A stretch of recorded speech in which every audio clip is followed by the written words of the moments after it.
ভয়ে কাচুমাচু হয়ে তাকিয়ে আছে শুভ্রতা আয়ুষের দিকে। সে বুঝতে পারছে না বারবার কেন হুট করে এতটা কাছে চলে যায় সে আয়ুষের।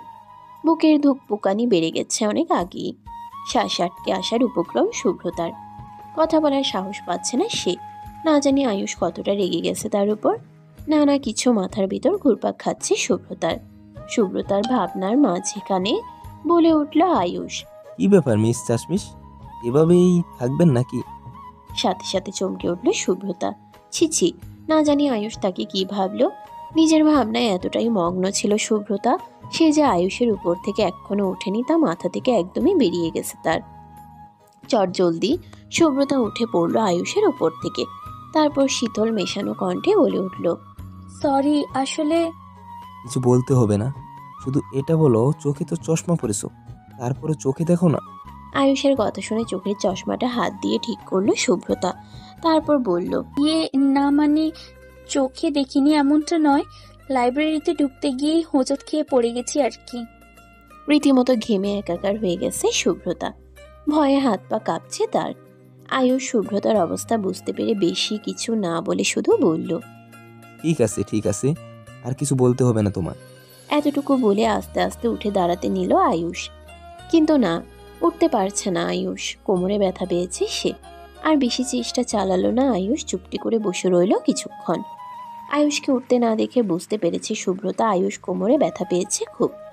শুভ্রতা আস্তে আস্তে গিয়ে বসলো আয়ুষের সামনে। তারপর হাত কচলাতে কচলাতে বলল, খুব লেগেছে তাই না? উত্তরে আয়ুষ শুধু তাকায় শুভ্রতার দিকে। আয়ুষের চাহনি দেখে শুভ্রতা হালকা ভয় পেয়ে যায়। নিজেই নিজেকে বলে উঠল, ধুর, এই লাইব্রেরিটা একটু ভালো না, যখনই আসি তখনই বিপদে পড়তে হয়। কাল থেকে আর আসমই না। কিন্তু এখন কি করি? বেশি কিছু না ভেবে শুভ্রতা আয়ুষের হাত ধরে বলল, আমি হেল্প করি উঠতে? আয়ুষ কিছুক্ষণ ভেবে মাথা নাড়ায়।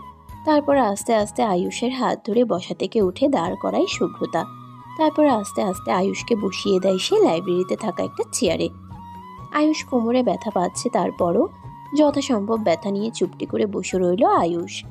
আয়ুষকে বসিয়ে আস্তে আস্তে নিচে পড়ে থাকা সব বইগুলো একটা একটা করে গোছাতে লাগলো শুভ্রতা।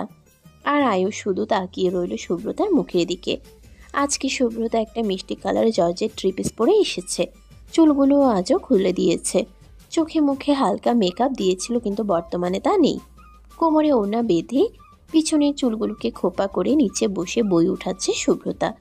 আর আয়ুষ মুগ্ধ নয়নে তাকিয়ে আছে শুভ্রতার দিকে। আয়ুষের ইচ্ছে করছে দৌড়ে গিয়ে শুভ্রতার চোখের চশমাটা খুলে ফেলতে আর ওর চোখের মায়ায় আটকাতে, কিন্তু সেটা আপাতত পসিবল নয়।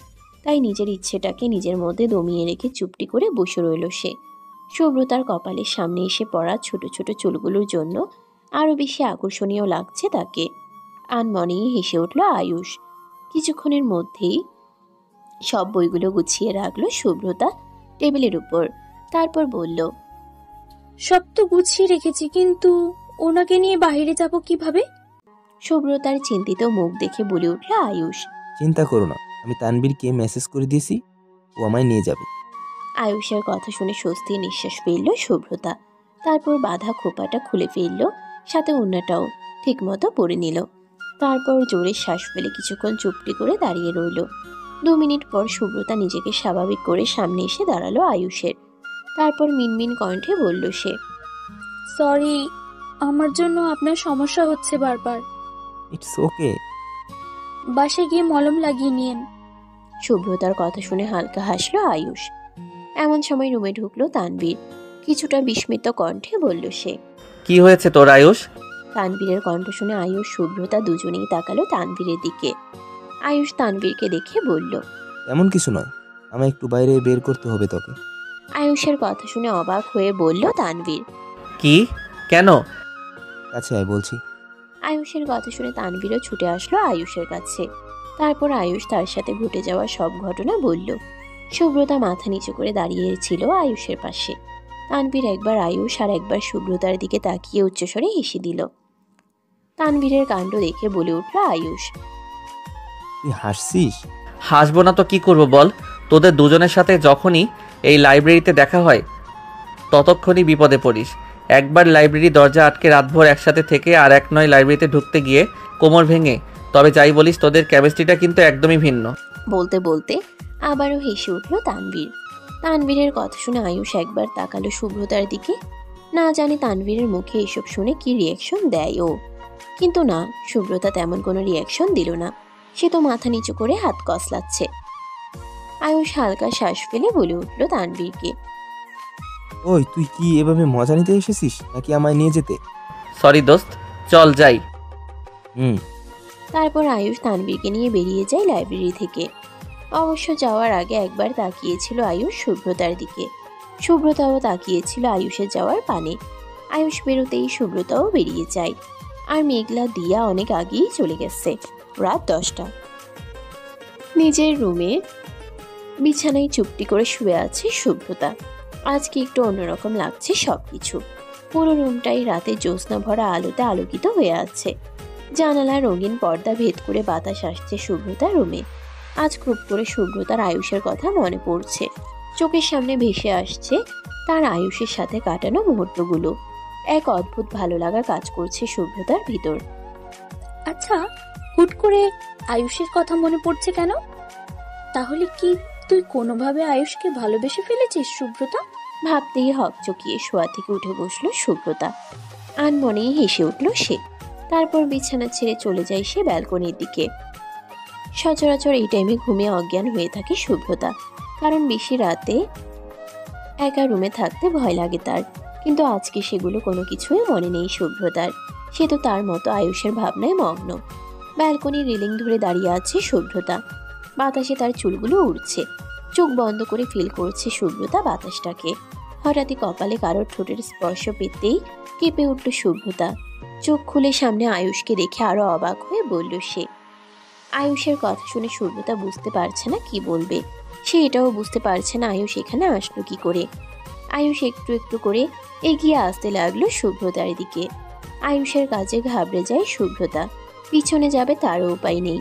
কিছু বলবে সেটাও পারছে না। আয়ুষ শুভ্রতার কাছে এসে দাঁড়ালো। ভয়ে শুভ্রতা তার চোখ বন্ধ করে নিয়েছে। শুভ্রতার কাজে আয়ুষ হালকা হেসে ওর কানের কাছে ঝুঁকে বলল, এত ভয় পেলে চলে নাকি ভিতরানি? শুভ্রতা চোখ বন্ধ করে দাঁড়িয়ে আছে চুপটি করে। শরীর কাঁপছে তার। আচমকা কি হলো চোখ খুলে তাকালো সে। চোখ খুলতেই দেখলো সে তার সামনে কেউ নেই। চরম অবাক শুভ্রতা। তার মানে সে এতক্ষণ জেগে জেগে স্বপ্ন দেখছিল। ভাবতেই হেসে উঠল সে। তারপর নিজেই নিজের মাথায় একটা চাটি মেরে বলে উঠল, তুই তো সত্যি সত্যি পাগল হয়ে গেছিস শুভ্রতা। ব্যালকনিতে দাঁড়িয়ে তানভীরের সাথে ফোনে কথা বলছে মেঘলা। হঠাৎই মেঘলা বলে উঠল, একটা কবিতা বলো না তানভীর। এখন এখন নয়তো কখন? কতদিন হলো তোমার কবিতা শুনি না। মেঘলার কথা শুনে হালকা হেসে বলল তানভীর। ঠিক আছে। তারপর তানভীর কবিতা বলতে শুরু করলো। আর মেঘলা নীরবে শুনতে লাগলো। ও হে মায়াবতী, তুমি আমার প্রেম, তুমি আমার মায়া, তুমি আমার ভালোবাসা। তুমি ছাড়া একটি দিন মনে হয় হাজার হাজার বছর। আমি তোমার ভালোবাসার কাঙাল, আমায় তুমি রেখো যত্ন করিয়া। আমি তোমাকে অনেক অনেক ভালোবাসি প্রিয়। বিছানার উপর বসে হাতে গিটার নিয়ে আনমনেই গাইছে অনেক। এক অজানা ভালো লাগা কাজ করছে তার ভিতর। সাথে এক অদ্ভুত অনুভূতি হচ্ছে তার। এমনটা নয় যে অনেক দিয়াকে পছন্দ করে না। সে তো অনেক আগে থেকেই দিয়াকে ভালোবাসে। আর ভালোবাসে বলেই তো যখন তখন ওর সামনে গিয়ে ওর সাথে ঝগড়া করে। আজ যখন গাছের আড়ালে দাঁড়িয়ে থেকে দিয়ার মুখে শুনলো দিয়াও ভালোবাসে তাকে, শুনতেই খুশিতে আত্মহারা হয়ে যায় অনেক। তখন থেকেই মনের কোণে এক ফালি ভালোবাসার রেশ বয়ে গেল তার ভিতর। অন্যদিকে দিয়াও অনেকের কথা কল্পনা করছে বিছানায় শুয়ে শুয়ে। কেমন কেমন লাগছে সবকিছু তার। আনমনেই হেসে উঠল দিয়া। কোথায় পাবো বল কোনখানে তুই? কোথায় তোর দেশ? আজ যাবই ভেবেই কেটেছে পহর। আমি তো হয়ে গেছি তোর, জেগে রয়েছি রাতভর। আমি তো হয়ে গেছি তোর, আমি তো হয়ে গেছি তোর। খোদা জানে, খোদা জানে। পড়ার টেবিলে বসে গানটা গাইছে আয়ুষ। আর কল্পনা করছে শুভ্রতাকে। আর শুভ্রতা, তার কথা তো আগেই বললাম, এক কথায় আজকে রাতটা এই দুই জুটির কাটবে ভালোবাসার প্রথম অনুভূতি নিয়ে, আর মেঘলা তানবীরের বিচ্ছেদের রেশ কাটিয়ে নতুনভাবে সবকিছু শুরু করার আনন্দ নিয়ে। অবশেষে শেষের লাইনগুলো বলে শেষ করলো তানবীর, আর মেঘলা চোখ বন্ধ করে তানবীরের কবিতা শুনতে শুনতেই ঘুমিয়ে পড়ল। মেঘলা ঘুমিয়ে পড়েছে বুঝতে পেরে তানবীরও ফোনটা না কেটেই ওইভাবে বিছানায় শুয়ে পড়ল। মাঝখানে কাটলো দুদিন। আজকে দিয়া অনিককে আর আয়ুষ শুভ্রতাকে প্রপোজ করবে। অনেক ভেবে দেখলো দুজনে নিজের অনুভূতিগুলোকে আর বেশি দিন নিজেদের মধ্যে লুকিয়ে রাখতে পারবে না। দিয়া জানে না তার কথা শুনে অনেক কেমন রিয়্যাক্ট করবে, আর আয়ুষও জানে না তার কথা শুনে শুভ্রতা কেমন রিয়্যাক্ট করবে। দুজনের মধ্যেই এক অজানা ভয় কাজ করছে। এতদিন আয়ুষকে মেয়েরা প্রপোজ করত, আর আজ কিনা আয়ুষ নিজেই কাউকে প্রপোজ করতে যাবে। ভাবতেই কেমন কেমন লাগছে তার। আজ দিয়ার থেকে মেঘলা আর আয়ুষের থেকে তানবীর আছে ওদের দুজনের সাথে। ভার্সিটির পিছনে সেই গাছের নিচে দাঁড়িয়ে আছে শুভ্রতা, কারণ মেঘলা তাকে এখানে রেখে গেছে, কেউ নাকি তার সাথে দেখা করবে, তাই শুভ্রতাও চুপটি করে দাঁড়িয়ে আছে। হঠাৎই পিছন থেকে বলে উঠল কেউ তাকে, মিস চাশমিশ। চাশমিশ শব্দটা শুনতেই চমকে উঠল শুভ্রতা। তার আর বুঝতে বাকি রইল না তাকে কে ডেকেছে। আস্তে আস্তে পিছন ঘুরে তাকালো শুভ্রতা।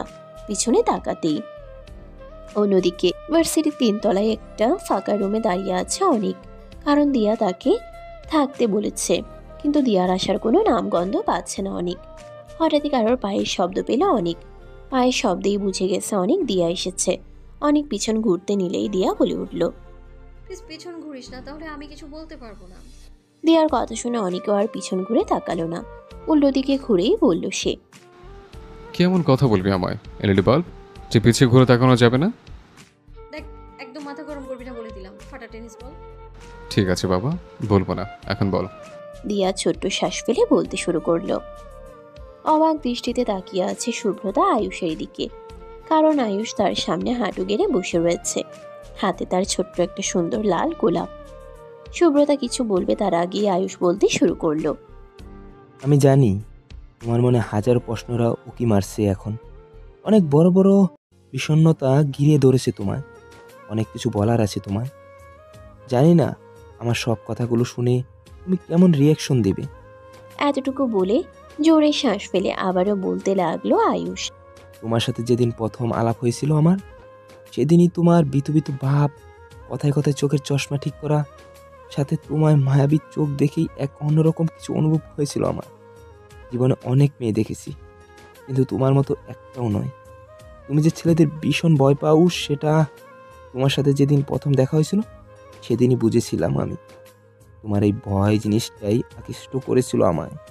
না চাইতেও সেদিন বারবার দেখেছিলাম তোমায়। তারপর সেদিন যখন দুজন একসাথে লাইব্রেরিতে আটকে গিয়েছিলাম, তখন তোমার ভয় আমার জড়িয়ে ধরার সাথে অনেকটা সময় একসাথে কাটানো সব কিছুতেই এক অদ্ভুত ভালো লাগা কাজ করেছিল আমার। কেন জানি না, আমি জানি না, তাই তো বারবার শুধু তোমায় দেখে গিয়েছিলাম সেদিন। পাশে গিয়ে তো বারবার মনে হয়েছিল তানবীর সেদিন না আসলেই ভালো হতো, আমরা আরো কিছুটা সময় একসাথে থাকতে পারতাম। তারপর আবার হুট করে তোমার কাছে আসা, সব কিছুতেই আকৃষ্ট আমি। তোমার নেশালো চুল, মায়াবী ফেস, গালের পাশে ছোট্ট তিল, সব কিছুই ভালো লাগে আমার। অবশেষে বলবো, জানি না কখন কিভাবে তোমায় নিয়ে স্বপ্ন বুনতে শুরু করেছি আমি।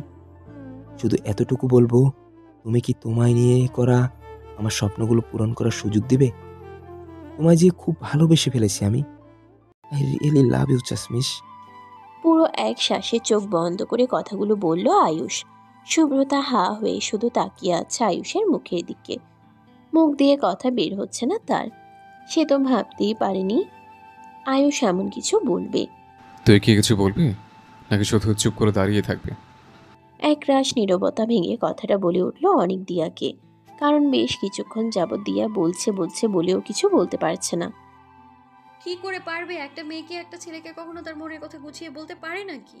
তাই তো এত প্রবলেম হচ্ছে। দিয়ার ভাবনার মাঝখানে আবারও বলে উঠল অনেক, এই যে মিস এলইডি বাল্ব, আপনি কি শুধু কিছু বলবেন নাকি এভাবেই দাঁড়িয়ে থাকবেন? এত তারা কিসের তোর? তাছাড়া তো একটু থাকবে। আমি বুঝতে পারছি না, তুই যখন কিছু বলতে চাস তাহলে বলছিস না কেন? আরে বলছি তো। কোথায় বলছিস? সে তো কখন থেকে শুধু বলছি বলছি করছিস। বেশি বকলে আমি কিন্তু বলবো না, বলে দিলাম। না বললে না বলবি। হ্যাঁ, তোর কথা শোনার জন্য আমার কোনো ইন্টারেস্ট নেই। তা থাকবে কেন? তুই তো একটা শয়তান, ফাটা টেনিস বল কোথাকার। বেশি বকিস না বলে দিলাম, আমি কিন্তু চলে যাবো লেডি বাল্ব। বলেই যেই না অনেক পিছন ঘুরতে নিবে সাথে সাথে দিয়া চেঁচিয়ে বলে উঠল, তুই এমন করছিস কেন বলতো? আর এত পেছন ফিরে কি আছে? সামনে ফিরে থাক। দিয়ার চেঁচানোতে অনেক আর পিছন ফিরে তাকায় না, সামনের দিকে তাকিয়ে কিছুটা বিরক্তি নিয়ে বলে উঠল, আমি 1 থেকে 10 পর্যন্ত গুনবো, তার ভিতর তুই যদি না বলিস আমি সত্যি সত্যি চলে যাব। দিয়া অনেকের কথা শুনে কি বলবে বুঝতে পারছে না। সে তো চায় অনেককে সবটা বলতে, কিন্তু কোনো কিছুই যেন মুখ থেকে বের হচ্ছে না তার। ধর ছাতা, আজ তার দ্বারা অনেককে প্রপোজ করা হবে না, তা সে ভালোই বুঝতে পেরেছে। অনেকের খুব হাসি পাচ্ছে দিয়ার কাণ্ডে। তারপরও নিজের হাসিকে যথাসম্ভব চেপে রেখে আবার বলে উঠল সে, আমি কিন্তু গুনতে শুরু করলাম। Lady bulb, 1, 2, 3, 4, 5, 6, 7, 8। অনেকের নাম্বারিং শুনে আরো ঘাবড়ে গেল দিয়া। না, আজ তার দ্বারা প্রপোজ করা হলো না অনেককে। 9, 10। বলেই অনেক পিছনে ঘুরে তাকালো। অনেককে পিছনে ঘুরতে দেখে দিয়াও আর কিছু বলতে পারল না। বেশ কিছু না বলেই সে রুম থেকে বেরিয়ে যেতে নিল, কারণ সে বুঝে গেছে আজকে তার দ্বারা অনেককে প্রপোজ করা পসিবল নয়। দিয়াকে চলে যেতে দেখে অনেক দিয়ার পিছন থেকে দিয়ার হাত ধরে দিল টান। আচমকা এমন হওয়াতে দিয়া তাল সামলাতে না পেরে পড়ল সোজা অনেকের বুকে। হুট করে অনেক এমন কিছু করবে এটা একদমই কল্পনার বাহিরে ছিল দিয়ার। অবাক দৃষ্টিতে তাকালো সে অনেকের মুখ পানে। দিয়ার চোখের দৃষ্টি দেখিয়েই বুঝে গেছে অনেক দিয়া কি বলতে চায়। অনেক দিয়ার চোখের দিকে তাকিয়ে মুচকি হাসলো। তারপর নীরব কণ্ঠে বলে উঠল সে, এভাবে চলে যেতে দিব নাকি মিস লেডি বাল্ব? অনেকের কাছে ঘাবড়ে যায় দিয়া। হুট করে সে অনেকের এতটা কাছে চলে আসবে বুঝতে পারেনি। বুকের ভিতর ধকধক করছে তার, সাথে বুকের হার্টবিট ওঠানামা শুরু করে দিয়েছে তার। দিয়া কিছুটা কাঁপা কাঁপা গলায় বলে উঠল, মানে এটাই, এইভাবে তো না বলে যেতে দিচ্ছে না তোমায়। এই ফার্স্ট টাইম অনেক দিয়াকে তুমি করে কথা বলল। এক অদ্ভুত শিহরণ বয়ে গেল দিয়ার ভিতর দিয়ে। কিছুটা অস্পষ্টভাবে বলল সে, হঠাৎ কি হলো তোর? বলছি তো অনেক কিছুই, ভেবেছিলাম তুমি বলবে সবটা, কিন্তু তুই একটু দূরে গিয়ে কথা বলবি প্লিজ। এখনই কাঁদছ? ইয়ে, না মানে হয়েছে কি, আমি না বাড়ির ছাদে কাপড় শুকোতে দিয়েছিলাম, সেগুলো বাড়ি গিয়ে রুমে আনতে হবে আর কি। দিয়ার কথা শুনে হালকা হেসে বলল অনেক। দিয়ার এবারের কথা শুনে অনেক কি বলবে বুঝতে পারছে না। নিজের হাসিকে চেপে রেখে বলল সে, বিয়েটা হয়ে যাক, দুজন একসাথে কাপড় শুকিয়ে আনবো। ইডিয়েট। তুই আমায় ইডিয়েট বললি? ইডিয়েট বলবো না তো কি করবো? এমন একটা মোমেন্টে তোর কাপড় শুকানোর কথা মনে পড়লো।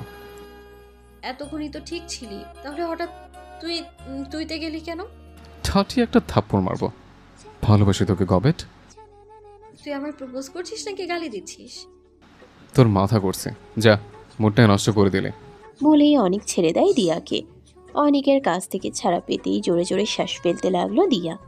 আর কিছুক্ষণ ওভাবে থাকলে দম বন্ধ হয়ে আসতো তার। হঠাৎ দিয়ার মাথায় বাসলো অনেকের বলা কথাটা, ভালোবাসি তোকে। তার মানে অনেকও তাকে ভালোবাসে। কথাটা ভাবতেই খুশি হয়ে গেল দিয়া। 5-10 কিছু না ভেবেই দৌড়ে অনেককে ঝাপটে জড়িয়ে ধরল সে। ঘটনা চক্রে অনেকের চোখ বড় বড় হয়ে গেল। অন্যদিকে দরজার বাইরে মেঘলা এদের কাণ্ড দেখে হাসতে হাসতে শেষ। শুরু থেকেই মেঘলা দাঁড়িয়েছিল। শুরুতে তো সেও ভেবেছিল দিয়া কিছু বলতে পারবে না, কিন্তু অনেকের কাজে চরম অবাক হয়েছে মেঘলা। যাকগে, দিয়ার আর কিছু বলা লাগলো না। অনেক নিজেই দিয়াকে ভালোবাসে। মেঘলা আর বেশিক্ষণ দাঁড়ালো না ওখানে, হালকা হেসে চলে যায় ওখান থেকে। এখন আরেক জুটি দেখার পালা। না জানি সুব্রতা কেমন রিয়েকশন দিল আয়ুষের কথা শুনে। ওর তো ছেলে দেখলেই হাঁটু কাঁপে। ভাবতে ভাবতে এগিয়ে গেল মেঘলা। তুমি কি কিছু বলবে না সুব্রতা? কিছুটা হতাশ হয়ে কথাটা বলে উঠল আয়ুষ। বেশ কিছুক্ষণ যাবতীয় আয়ুষ দাঁড়িয়ে আছে সুব্রতার সামনে, কিন্তু সুব্রতা তেমন কোনো রিয়াকশনই দিল না। সে তো শুধু তাকিয়ে আছে আয়ুষের মুখের দিকে, যেন আয়ুষ কি বলল সব তার মাথার উপর দিয়ে গেল। সুব্রতাকে চুপ থাকতে দেখে আবারও বলে উঠল আয়ুষ। কি হলো চাশমিশ? হ্যাঁ না কিছু তো একটা বলো। সুব্রতা অবাক দৃষ্টিতে তাকিয়ে বলে উঠল আয়ুষকে, আপনি সত্যি বলছেন? আপনি আমায়? একবার আয়ুষের দিকে আঙ্গুল আর একবার নিজের দিকে আঙ্গুল দেখিয়ে এতক্ষণ পর সুব্রতা মুখে এমন কথা শুনে আরো নিরাশ আয়ুষ। কিছুটা সুব্রতার কাছে এগিয়ে গিয়ে বলল সে। কি মনে হচ্ছে তোমার আমি তোমার সাথে ড্রামা করছি? ড্রামাই করছেন হয়তো, তা না হলে আপনি আমায় না না, এটা কি করে সম্ভব? আপনার মতো এত সুন্দর ছেলে আমাকে, না না, এটা কিছুতেই হতে পারে না। সুব্রতার কথা শুনে আয়ুষ হতভম্ব হয়ে বলল। এত কিছু বললাম, সবকিছু তোমার ড্রামা মনে হলো চাশমিশ? মানুষ কি শুধু চেহারার সৌন্দর্যতার প্রেমে পড়ে নাকি? আর কে বলেছে তুমি সুন্দর না? তোমার ঠোঁট বলে তুমি সুন্দর, তোমার চশমার আড়ালে লুকিয়ে থাকা চোখগুলো বলে তুমি সুন্দর, তোমার চুল বলে দেয় তুমি সুন্দর, তোমার গালের পাশে থাকা কালো তিল বলে দেয় তুমি সুন্দর, তার থেকেও বড় কথা তোমার সুন্দর মন বলে দেয় তুমি কতটা সুন্দর। সুব্রতা আয়ুষের কথায় মুগ্ধ। মাথা নিচু করে মিনমিন কণ্ঠে বলে উঠল সে নিজেকে। এটা কি করে সম্ভব?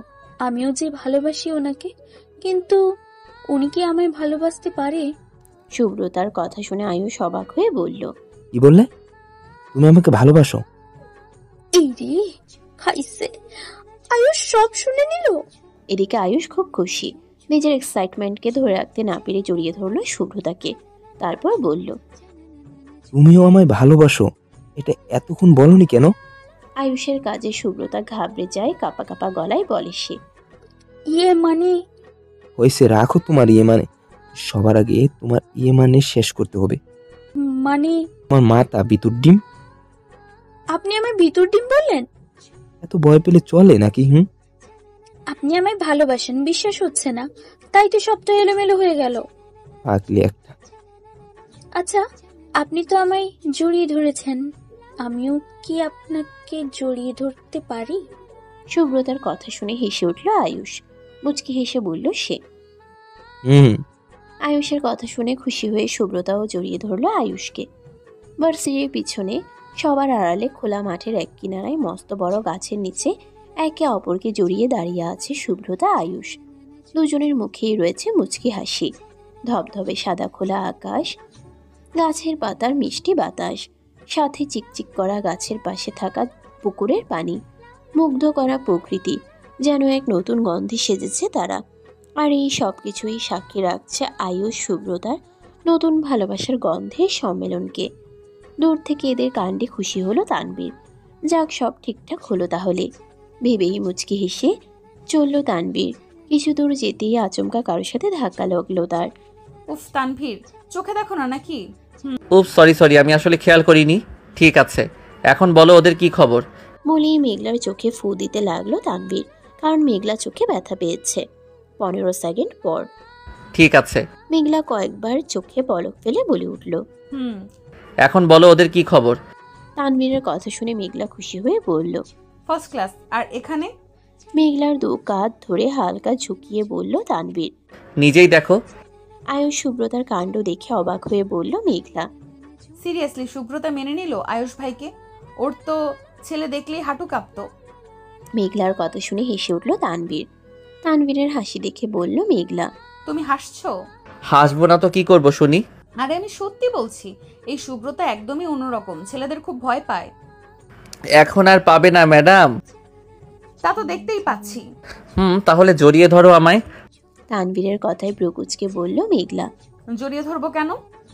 বারে দুটো জুটি জড়িয়ে ধরে দাঁড়িয়ে আছে, আমরা কেন বাদ যাব শুনি? হ্যাঁ, আমি জড়িয়ে ধরবো না। কেন? উত্তর দিল না মেঘলা। মেঘলার উত্তর না পেয়ে মুখ ভার করে ফেলে তানবীর। তানবীরের কাণ্ডে হালকা হাসলো মেঘলা। তারপর হাঁটা বন্ধ করে দাঁড়িয়ে পড়ল সে। তারপর মেঘলাকে দাঁড়াতে দেখে ওর কাছে এসে বলল তানবীর। কি হলো, যাবে না? মাথা নাড়িয়ে না বলে মেঘলা। তারপর হালকা হেসে জড়িয়ে ধরল সে তানবীরকে। মেঘলার কাজে তানবীরও খুশি হয়ে যায়। তারপর মুচকি এসে জড়িয়ে ধরল সে মেঘলাকে। এক ঝাঁক খুশি এসে ভর করলো মেঘলা, তানবীর, আয়ুষ, সুব্রতা আর দিয়া অনেকের লাইফে। আজকে সবাই খুশি যে যার ভালোবাসার মানুষকে পেয়ে গেল। এটা কি হলো শুনি? আমার নোমেন্টিকে কাপড় দিয়ে এখন জড়িয়ে ধরা হচ্ছে। হালকা ইনোসেন্ট লুক নিয়ে কথাটা বলল অনেক দিয়াকে। অনেকের কথা শুনে দিয়া বলল, যা করেছি বেশ করেছি, তুই জানতিস আমি তোকে প্রপোজ করব, তাই না? মাথা নাড়ায় অনেক। তুই যখন সবটাই জানতিস তাহলে বলিসনি কেন? আসলে কি বলতো, তোর ঘাবড়ানো কাণ্ডটা বেশ লেগেছে আমার। হাসলো অনেক।